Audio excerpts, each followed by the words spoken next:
Hello বন্ধুরা, আগের ছিল যে গল্পটা আমি বলেছিলাম ওটা পার্ট 2 ছিল, মানে 1 ছিল। এখন আমি পার্ট 2টা আপনাদের বলছি। তো পার্ট 2টা পার্ট 1-এ কিছুটা আমি বলে দিচ্ছি যে প্রীতি, মিতা এরা হচ্ছে গিয়ে বন্ধু ছিল। লতা ওদের বন্ধুত্ব দেখতে পারতো না। আর হচ্ছে গিয়ে প্রীতিদের উঠোনের ওখানে একটা রাজবাড়ি ছিল যেটা ভয়ঙ্কর শ্রাপিত ছিল। তো পার্ট 2টা আমি স্টার্ট করছি। সেই রাজবাড়িতে এক রাজা থাকতো এবং তার রানী আর রাজকুমারী। একদিন সেই রাজবাড়িতে এমন কিছু ঘটল আর বলার মতো নয়।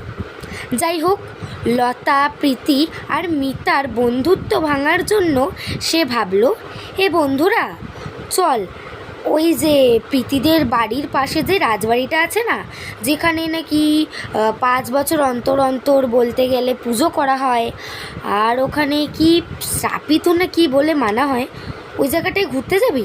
প্রীতি বলল, তোর কি মাথাটা খারাপ? না না, আমি যেতে পারবো না ভাই, আমার মা বারণ করেছে, ওখানে ভূত থাকে। তোর কি মানে আমি বুঝতে পারছি না, তোদের ভয় লাগে না? মানে ভূতের জায়গায় তোরা যাবি, আমি তো যেতেই পারবো না। প্রথমত আমার মা বারণ করেছে, তারপর আমারও ভয় বলে কিছু জিনিস আছে। মিতা বলল, হুর, আজকাল এই ভূতের ওপর কে বিশ্বাস করে রে?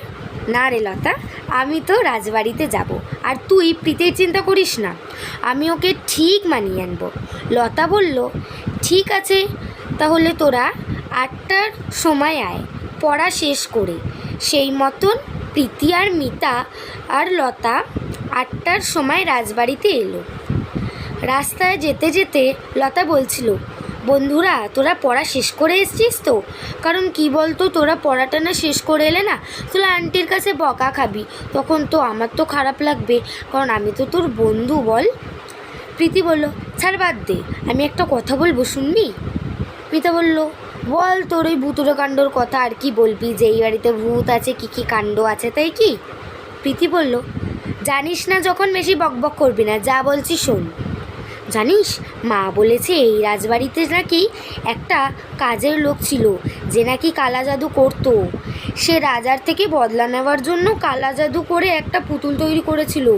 সেই পুতুলটার নাম জ্যাক ছিল। দেখ, ওই পুতুলটাকে নাকি এত সুন্দর দেখতে ছিল যে রাজকুমারী ওই পুতুলটাকে নিয়েছে। তাহলে আমরা কেন নেব না? আমাকেও যদি দেয় ভাই, আমি নিয়ে নেব।